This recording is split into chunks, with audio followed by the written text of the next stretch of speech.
going to move on with the Brothers Grimm fairy tales. So we're at Frederick and Catherine. I don't remember this one. There was once a man called Frederick. He had a wife whose name was Catherine, and they had not been married, and they had not been long married. One day Frederick said, "Kate, I'm going to work in the fields. When I come back I shall be hungry, so let me have something nice cooked, and a good draught of ale." "Very well," said she, "it shall be ready." When dinner time drew nigh, Catherine took a nice steak, which was all the meat she had, and put it in the fire to fry. The steak soon began to roast brown and crackle in the pan, and Catherine stood by it with a fork and turned it. Then she said to herself, "The steak is almost ready. I may as well go to the cellar for the ale." So she left the pan on the fire and took a large jug and went into the cellar and tapped the ale cask. The beer ran into the jug, and Catherine stood looking on. At last it popped into her head. "The dog is not shut up.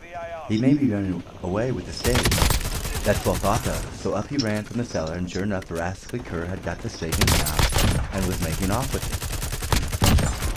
Away ran Catherine, and away ran the dog across the field.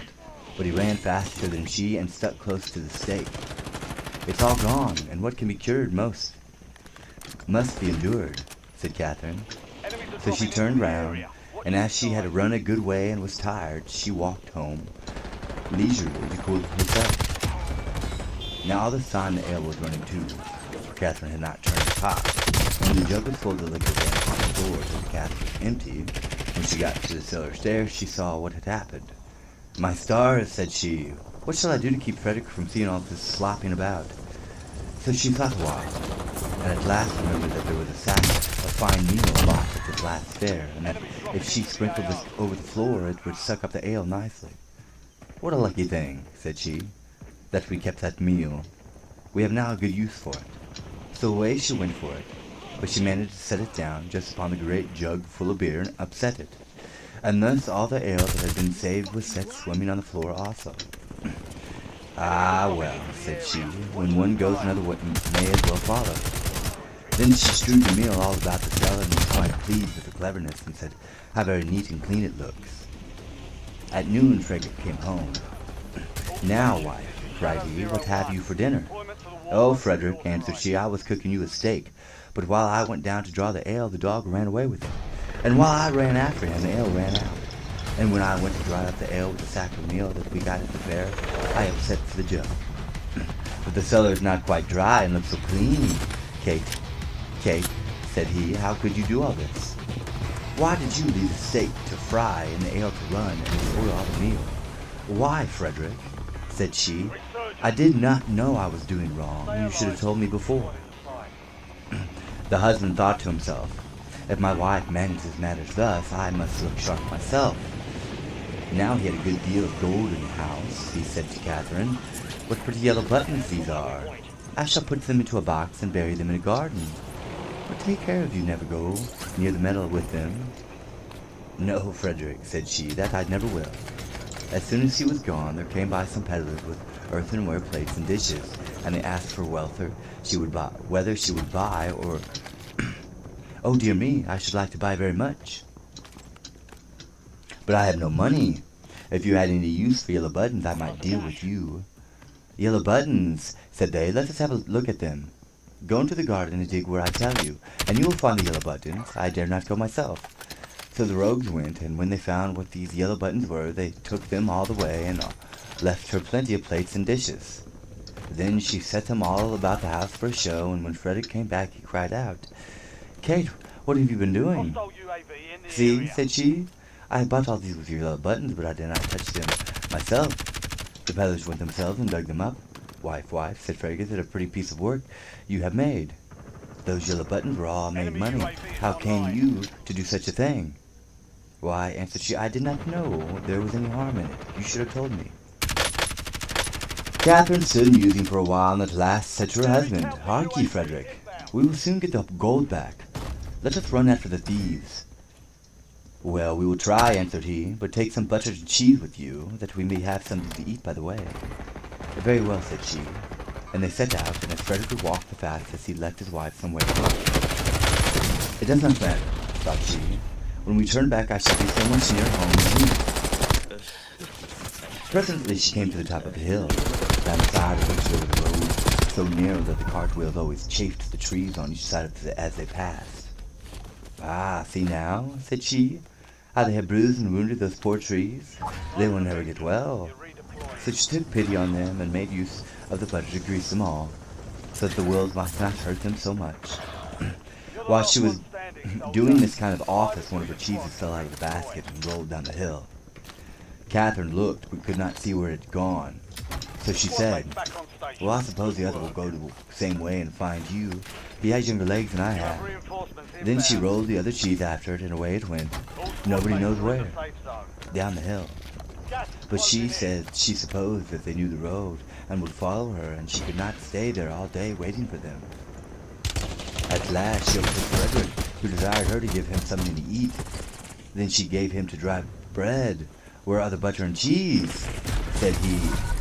"Oh," answered she, "I used butter to grease those poor trees that the wheels chafed so, and one of the cheeses ran away, so I sent the other after it to find it, and I suppose they are both on the road together somewhere." "What a goose you are to do such silly things," said the husband. "How can you say so?" Said she, "I am sure you never told me not." They ate the dry bread together, and Frederick said, "Kate, I hope you left the door safe when we came away." "No," answered she, "you did not tell me." "Then go home and do it now before we go any further," said Frederick, "and bring with you something to eat." Catherine did as he told her, and thought to herself by the way, "Frederick wants something to eat, but I don't think he is very fond of butter and cheese. I'll bring him a bag of fine nuts and vinegar, for I have often seen him take some."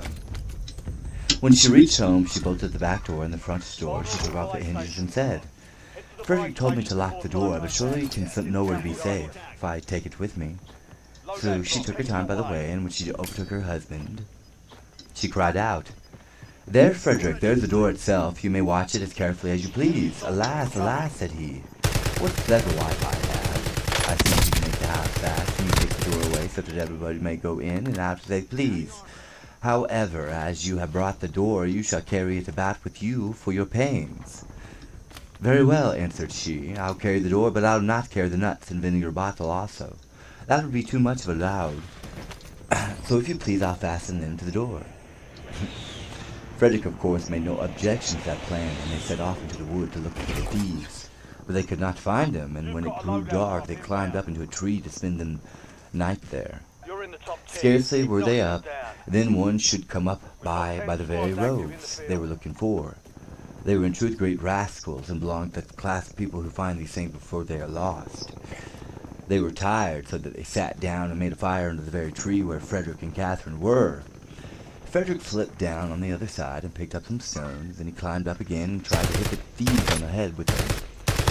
But they only said, "It must be near morning, for the wind shakes the furze apples down." Catherine, who had the poor on her shoulder, began to be very tired, but she thought it was the nuts upon it that was so heavy. So she said softly, "Frederick, I must let the nuts go." "No," answered he, "not now. They will discover us. I can't help that, so they must go." "Well, then make haste and throw them down, if you will." Then away rattled the nuts down among the boughs, and one of the thieves cried, "Bless me, it's hailing." A little while after, Catherine thought the door was still very heavy, so she whispered to Frederick, "I must throw the vinegar down. Pray don't answer." Pray don't," answered he, "it will discover us." "I can't help that," said she, "go it must." So she poured all the vinegar down, and the thief said, "What a heavy dew there is." At last it popped into Catherine's head that it was the door itself that was so heavy all the time. So she whispered, "Frederick, I must throw the door down soon." But he begged and prayed her not to do so, for he was sure it would betray them. "Here goes, however," said she, and down went the door with such a clatter upon the thieves that they cried out murder, and not knowing what was coming, ran away as fast as they could and left all the gold. So then Frederick and Catherine came down. There they found all their money safe and sound.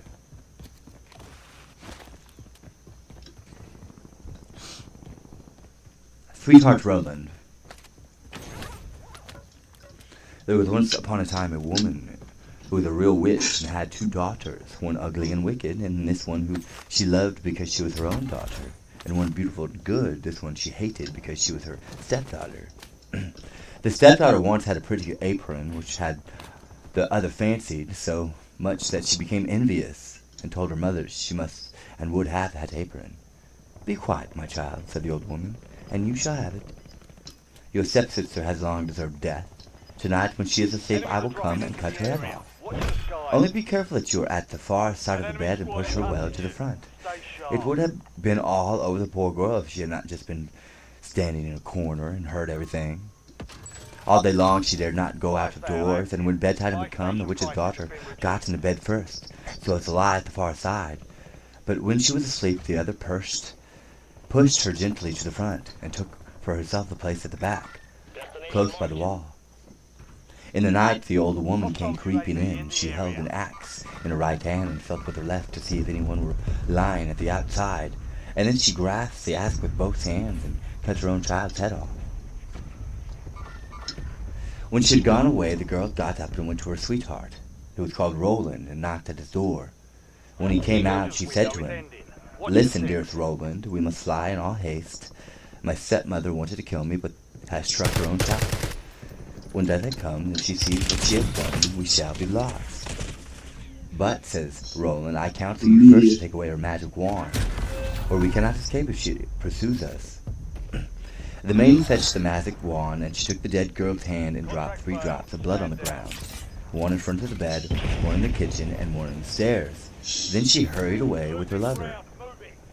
When the old witch got up the next morning, she called her daughter and wanted to give her the apron, but she did not come. Then the witch cried, "Where are you?" "Here are the stairs, I am weeping," answered the first drop of blood. The old woman went out and saw no one on his chairs and cried again, "Where are you?" "Here in the kitchen, I am warming myself," cried the second drop of blood.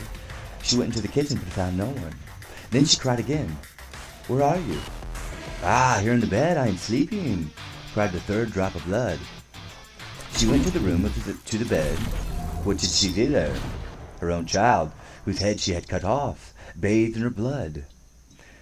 The witch fell into a passion, sprang to the window, and as she could look forth quite far into the world, she perceived her stepdaughter hurrying away with her sweetheart Roland. "That shall not help you," cried she. "Even if you have got a long way off, you shall still not escape me." She put on her many-leagued boots, in which she covered an hour's walk at every step, and it was not long before she overtook them. The girl, however, when she saw the old woman striding toward her, changed with her magic wand her sweetheart Roland into a lake, and herself into a duck swimming in the middle of it. The witch placed herself on the shore, threw breadcrumbs in, and went to endless trouble to entice the duck. But the duck did not let herself be enticed, and the old woman had to go home at night as she had come. At this, the girl and her sweetheart Roland resumed their natural shapes again, and they walked on the whole night until daybreak. Then the maiden changed herself into a beautiful flower which stood in the midst of a briar hedge, and her sweetheart Roland into a fiddler. It was not long before the witch came striding up towards him, and said to the musician, "Dear musician, may I pluck that beautiful flower for myself?" "Oh yes," he replied, "I will play you a while you do it." As she was hastily creeping to the hedge, and was just going to pluck the flower, knowing perfectly well who the flower was, he began to play, and whether she would or not, she was forced to dance, for it was a magical dance. The faster he played, the more violent springs was she forced to make, and the thorns tore her clothes from her body, and pricked her and wounded her till she bled. And as he did not stop, she had to dance till she lay dead on the ground. As they were now set free, Roland said, "Now I will go to my father and arrange for the wedding. Then in the meantime I will stay here and wait for you," said the girl, "and that no one may recognize me. I will change myself into a red stone landmark." Then Roland went away, and the girl stood like a red landmark in the field and waited for her lover. But when Roland got home, he fell into the snare of the maiden, and so fascinated him that he forgot the maiden. The poor girl remained there a long time, but at length, as he did not return at all, she was sad and changed herself into a flower and thought, "Someone will surely come this way and trample me down." It befell, however, that a shepherd kept his sheep in the field and saw the flower, and as it was so pretty, plucked it, took it with him, and laid it away in his chest. From that time forth, strange things happened in the shepherd's house. When he arose in the morning, all the work was already done. The room was swept, the table and benches cleaned, the fire in the hearth was lighted, and the water was fetched. And at noon, When he came home, the table was laid, and a good dinner served. He could not conceive how this came to pass, for he never saw a human being in his house, and no one could have concealed himself in it. He was certainly pleased with his good attendance, but still at last he was so afraid that he went to a wise woman and asked for her advice. The wise woman said, "There is some enchantment behind it. Listen very early some morning if anything is moving in the room, and if you see anything, no matter what it is, throw a white cloth over it, and then the magic will be stopped." The shepherd did as she bade him, and next morning, just as day dawned, he saw the chest open and the flower came out. Swiftly he sprang towards it and threw a white cloth over it. Instantly the transformation came to an end, and a beautiful girl stood before him, who admitted to him that she had been the flower, and that up to this time she had attended to his housekeeping.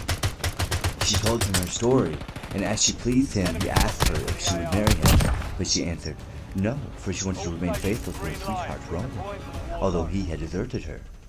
Nevertheless, she promised not to go away, but to continue keeping house for the shepherd. And now the time drew near when Roland's wedding was to be celebrated, and then according to an old custom in the country, it was announced that all the girls were to present at it, and sing in honor of the bridal pair.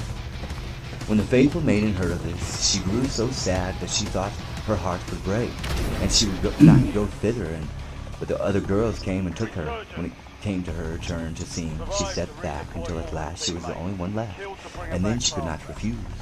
But when she began her song, and it reached Roland's ears, he sprang up and cried, "I know the voice. That is true bride. I will have no other." Everything he had forgotten, and which had vanished from his mind, had suddenly come home again to his heart. Then the faithful maiden held her wedding with her sweetheart. Roland's grief came to an end, and joy began.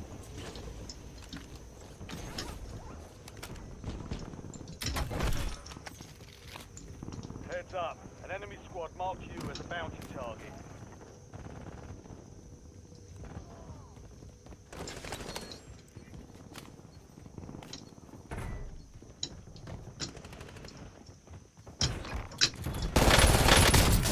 Oh, wow. Melted. Bounty targets identified. Weapons free. I'll wait till after this is over.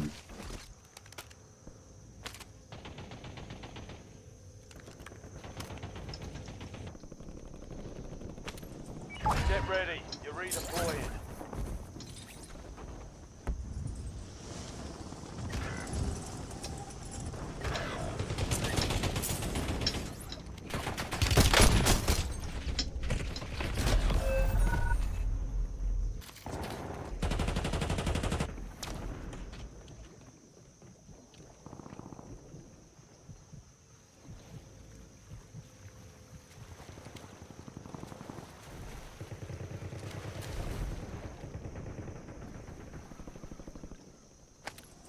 You're getting another chance.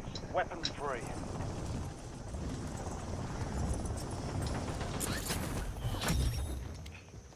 All bounty target down. Marking the rest. This was a pretty cool field trip. Alright, the Pink, the brother of Grimm fairy tales. There was once upon a time a queen to whom God had given no children. Every morning she went into the garden and prayed to God in heaven to bestow on her a son or a daughter. Then an angel from heaven came to her and said, "Be at rest, you will have a son with the power of wishing, so that whatsoever in the world he wishes for, that shall he have." Then she went to the king and told him the joyful tidings, and when the time was come, she gave birth to a son, and he filled with gladness. Every morning she went with the child to the gardens where the wild beasts were kept, and washed herself there in a clear stream. It happened once when the child was a little older that it was lying in her arms, and she fell asleep. Then came the old cook, who knew that the child had the power of wishing, and stole it away. And he took a hen and cut it in pieces, and dropped some of its blood on the queen's apron and on her dress. Then he carried the child away to the secret place where a nurse was obliged to suckle it. And he ran to the king and accused the queen of having allowed her child to be taken from her by the wild beast. When the king saw the blood on her apron, he believed this, fell into such a passion that he ordered a high tower to be built, in which neither sun nor moon could be seen, and had his wife put into it, and walled up. Here she was to stay for 7 years without meat or drink, and die of hunger. But God sent 2 angels from heaven in the shape of white doves, which flew to her twice a day and carried her food until the 7 years were over. The cook, however, thought to himself, if the child was the power of wishing, I am here. He might very easily get me into trouble. So he left the palace and went to the boy, who was already big enough to speak, and said to him, wish for a beautiful palace for yourself, with a garden and all else that pertains to it. Scarcely were the words out of the boy's mouth when everything was there, and he had wished for. After a while the cook said to him, it is not well for you to be so alone. Wish for a pretty girl as a companion. Then the king's son wished for one, and she immediately stood before him, and was more beautiful than any painter could have painted her. The 2 played together and loved each other with all their hearts, and the old cook went out hunting like a nobleman. The thought occurred to him, however, that the king's son might someday wish to be with his father, and thus bring him into great peril. So he went out and took the maiden aside, and said, tonight when the boy is asleep, go to his bed and plunge the knife into his heart, and bring me his heart and tongue. And if you do not do it, you shall lose your life. Thereupon he went away, and when he returned next day, she had not done it, and said, why should I shed the blood of an innocent boy who has never harmed anyone? The cook once more said, if you do not do it, I shall cost you your own life. When he had gone away, she had a little hind brought to her, and ordered her killed, and took her heart and tongue, and laid them on a plate. And when she saw the old man coming, she said to the boy, lie down in your bed, and draw the clothes over you. Then the wicked wretch came in and said, where are the boy's heart and tongue? The girl reached the plate to him, but the king's son threw off the quilt and said, you old sinner, why did you want to kill me? Now I pronounce thy sentence. You shall become a black poodle, and have a gold collar around your neck, and shall eat burning coals till the flames burst forth from your throat. And when he had spoken these words, the old man was changed into a poodle dog, and had a gold collar around his neck. And the cooks were ordered to bring up some live coals, and these he ate until the flames broke forth from his throat. The king's son remained there a short while longer, and he thought of his mother, and wondered if she were still alive. At length he said to the maiden, I will go home to my own country. If you will go with me, I will provide for you. Ah, she replied, the way is so long, and what shall I do in a strange land where I am unknown? As she did not seem quite willing, and as they could not be parted from each other, he wished that she might be changed into a beautiful pink, and took her with him. Then he went away to his own country, and the poodle had to run after him. He went to the tower in which his mother was confined, and as it was so high, he wished for a ladder which would reach up to the very top. Then he mounted up and looked inside and cried, beloved mother, Lady Queen, are you still alive, or are you dead? She answered, I have just eaten, and I am still satisfied. For she thought the angels were there. Said he, I am your dear son, whom the wild beasts were said to have torn from your arms. But I am alive still, and will soon set you free. Then he descended again, and went to his father, and caused himself to be announced as a strange huntsman, and asked if he could offer him service. The king said yes. If he was skillful and could get game for him, he should come to him, but that deer had never taken up their quarters in any part of the district or country. Then the huntsman promised to procure as much game for him as he could possibly use at the royal table. So he summoned all the huntsmen together, and bade them go into the forest with him. And he went with them, and made them form a great circle, opened at once in where he stationed himself, and began to wish. 200 deer and more running inside the circle at once, and their huntsmen shot them. Then they were all placed on 60 country carts, and driven home to the king, and for once he was able to deck the table with the game, after having known it all for years. Now the king felt great joy at this, and commanded that his entire household should eat with him next day, and made a great feast. When they were all assembled together, he said to the huntsman, As you are so clever, you shall sit by me.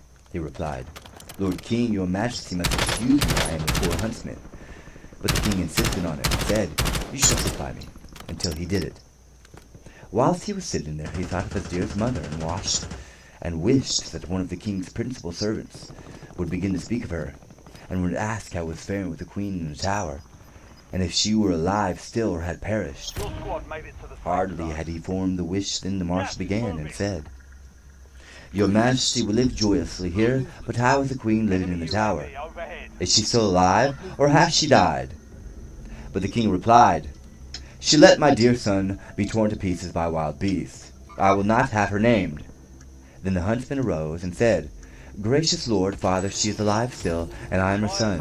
And I was not carried away by wild beasts, but by that wretch, the old cook, who tore me from her arms when she was asleep, and sprinkled her apron with the blood of a chicken." Thereupon he took the dog with the golden collar and said, "That is the wretch," and caused live coals to be brought, and these the dog was compelled to devour before the sight of all until flames burst forth from his throat. On this the huntsman asked the king if he would like to see the dog in the true shape, and wished him back into the form of the cook, in the which he stood immediately, with his white apron and his knife by his side. Enemy UAV When the is king on saw the him, he fell into a passion, and ordered him to be cast into the deepest No more dungeon. second chances. Then the huntsman spoke further and said, "Father, will you see the maiden who brought me up so tenderly, and who would afterwards murder me, but did not do it, though her own life depended on it?" The king replied, "Yes, I would like to see her." The son said, "Most gracious father, I will show her to you in the form of a beautiful flower." And he thrust his hand into his pocket and brought forth the pink and placed it on the royal table, and it was so beautiful that the king had never seen one to equal it. Then the son said, "Now will I show her to you in her own form, and wish that she might become a maiden." And she stood there looking so beautiful that no painter could have made her look more so. And the king sent two waiting maids and two attendants into the tower to fetch the queen and bring her to the royal table. But when she was led in, she ate nothing, and said, "The gracious and merciful God who hath supported me in the tower will soon set me free." She lived 3 days more, and then died happily. And when she was buried, the two white doves, which she had brought her food to the tower, and were angels of heaven, followed her body and seated themselves on the grave. The aged king ordered the cook to be torn into 4 pieces, but grief consumed the king's own heart, and he soon died. His son married the beautiful maiden whom he had brought with the flower in his pocket, and whether they are still alive or not is known to God. Sounds like Cleopatra and the aspen. No, he's behind me. Fuck you, asshole.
All right, the Brothers Grimm's Snowdrop.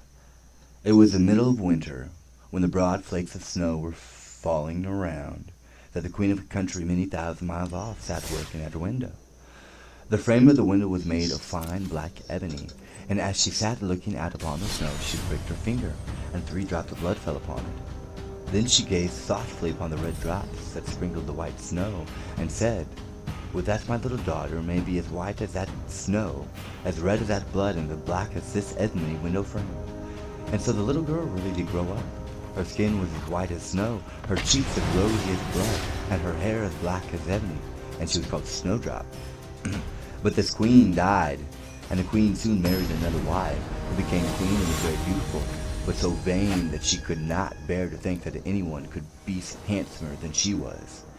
She had a fair looking glass to which she used to go, and then she would gaze upon herself in it and say, Tell me, glass, tell me true, of all the ladies in the land, who is fairest, tell me who. And the glass had always answered, Thou, queen, art the fairest in all the land. But Snowdrop grew more and more beautiful, and when she was 7 years old, she was as bright as the day, and fairer than the queen herself. Then the glass one day answered the queen, when she went to look in at it as usual. Thou, queen, art fair and beauteous to see, but Snowdrop is lovelier fair than thee. When she heard this, she turned pale in rage and envy, and called to one of her servants, and said, Take Snowdrop away into the wide wood, that I may never see her any more. Then the servant led her away, but his heart melted when Snowdrop begged him to spare her life, and he said, I will not hurt you, thou pretty child. So he left her by herself, and though he thought it most likely that the wild beasts would tear her in pieces, he felt as if a great weight were taken off his heart when he had made up his mind not to kill her, but to leave her to her fate, with the chance of someone finding and saving her. Then poor Snowdrop wandered along through the wood in great fear, and the wild beasts roared about her, but none did her any harm. In the evening she came to a cottage among the hills, and went in to rest, for her little feet would carry her no further.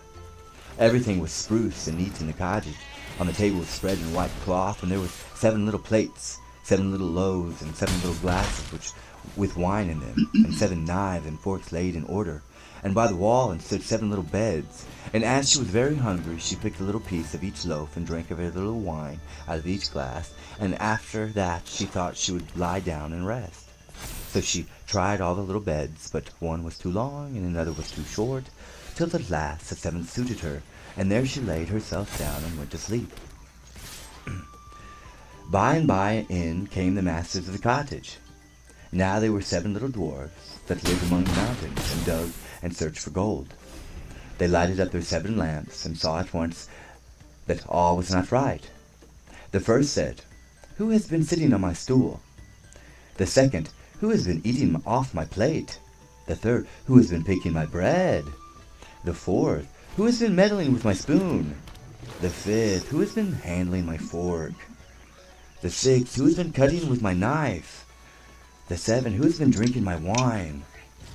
Then the first looked round and said, Who has been lying on my bed? And the rest came running to him, and everyone cried out that somebody had been upon his bed. But the 7th saw Snowdrop, and called all his brethren to come and see her. And they cried out with wonder and astonishment, and brought their lamps to look at her, and said, Good heavens, what a lovely child she is! And they were very glad to see her, and took care not to wake her, and the 7th dwarf slept on an hour with each of the other dwarfs in turn, till the night was gone. In the morning Snowdrop told them all her story, and they pitied her, and said if she would keep all things in order, and cook and wash and knit and spin for them, she might stay where she was, and they would take good care of her. Then they went out all day long to the work, seeking for gold and silver in the mountains, but Snowdrop was left at home. And they warned her and said, The queen will soon find out where you are, so take care and let no one in. But the queen, now that she thought Snowdrop was dead, believed that she must be the handsomest lady in the land, and she went to her glass and said, Tell me, glass, tell me true, of all the ladies in the land, who is fairest? Tell me who. And the glass answered, Thou, queen, art the fairest in all this land, but over the hills, in the green wood shade, where the 7 dwarves their dwelling have made, there Snowdrop is hiding her head, and she is lovelier far, O queen, than thee. Then the queen was very much frightened, for she knew that the glass always spoke the truth, and was sure that the servant had betrayed her, and she could not bear to think that anyone lived who was more beautiful than she was. So she dressed herself up as an old peddler, and went her way over the hills to the place where the dwarves dwelt. Then she knocked at the door and cried, Fine wares to sell. Snowdrop looked out the window and said, Good day, good woman, what have you to sell? Good wares, fine wares, said she, laces and bobbins of all colors. I will let the old lady in. She seems to be a very good sort of body, thought Snowdrop as she ran down and unbolted the door. Bless me, said the old woman, how badly your stays are laced. Let me lace them up with one of my nice new laces. Snowdrop did not dream of any mischief, so she stood before the old woman, but she set to work so nimbly and pulled the lace so tight that Snowdrop's breath was stopped, and she fell down as if she were dead. There's an end to all thy beauty, said the spiteful queen, and went away home. In the evening the 7 dwarfs came home, and I need not say how grieved they were to see their faithful Snowdrop stretched out upon the ground as if she was quite dead. However, they lifted her up, and when they found what ailed her, they cut the lace, and in a little time she began to breathe, and very soon came to life again. Then they said, the old woman was the queen herself, take care another time, and let no one in when we are away. When the queen got home, she went straight to her glass and spoke to it as before, but to her great grief it still said, Thou queen art the fairest in all this land, but over the hills in the green wood shade, where the 7 dwarves their dwelling have made, there Snowdrop is hiding her head, and she is lovelier far, O queen, than me.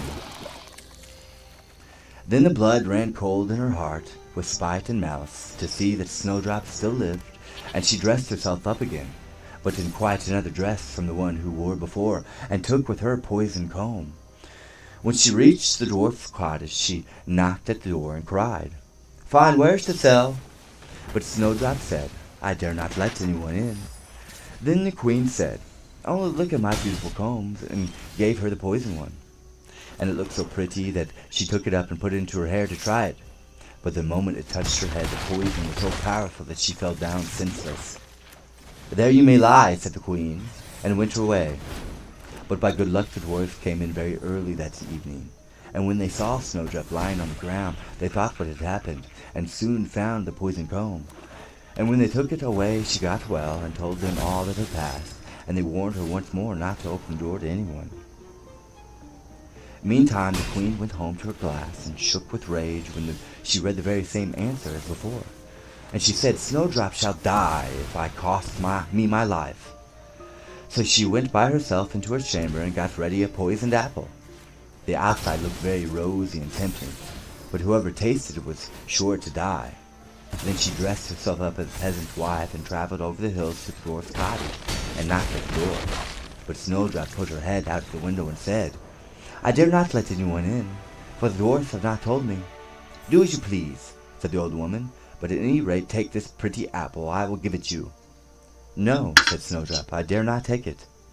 You silly girl, answered the other, what are you afraid of? Do you think it is poisoned? Come, do you eat one part, and I will eat the other. Now the apple was so made up that one side was good, though the other side was poisoned. Then Snowdrop was much tempted to taste, for the apple looked very nice, and when she saw the old woman eat, she could wait no longer. But she had scarcely put the piece into her mouth when she fell down dead upon the ground. This time nothing will save thee, said the queen, and she went home to her glass, and at last it said, Thou queen art the fairest of all the fair. And then her wicked heart was glad, and as happy as such a heart could be. When evening came and the dwarfs had gone home, they found Snowdrop lying on the ground. No breath came from her lips, and they were afraid that she was quite dead. They lifted her up and combed her hair and washed her face with wine and water, but all was in vain, for the little girl seemed quite dead. So they laid her down upon a bier, and all 7 watched and bewailed her 3 whole days. And then they thought that they would bury her, and her cheeks were still rosy, and her face looked just as it did while she was alive. So they said, We will never bury her in the cold ground. And they made a coffin of glass, so they might still look at her, and wrote upon it in golden letters what her name was, and that she was the king's daughter. And the coffin was set among the hills, and one of the dwarfs always sat by it and watched. And the birds of the air came too, and bemoaned Snowdrop.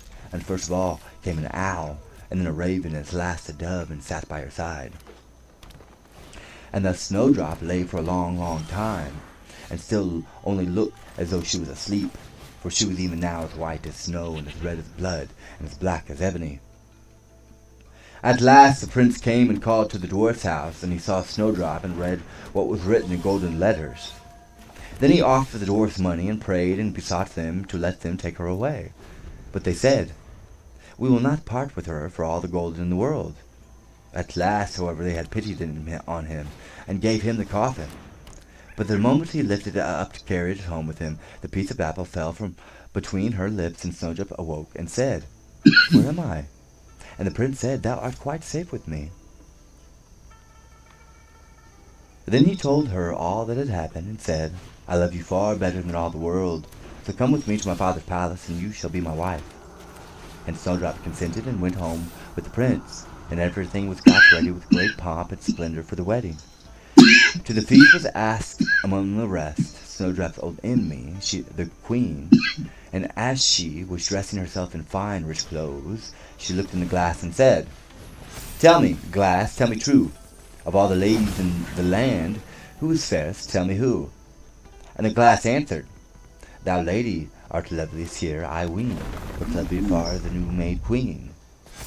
When she heard this, she started with rage, but her envy and curiosity were so great that she could not help setting out to see the bride.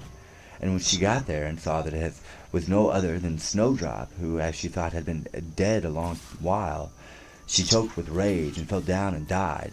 But Snowdrop and the prince lived and reigned happily over that land many, many years, and sometimes they went up into the mountains and paid a visit to the little dwarfs who had been so kind to Snowdrop in a time of need.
I mean, you have all your creatures tapped. What are you doing? Be honest.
Oh my gosh.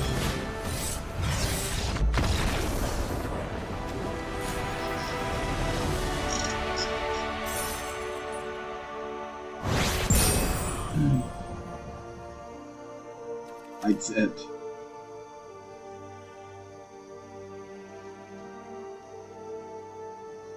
It's been a while. Snowdrop. It's been a long time. Over a year, probably. Month.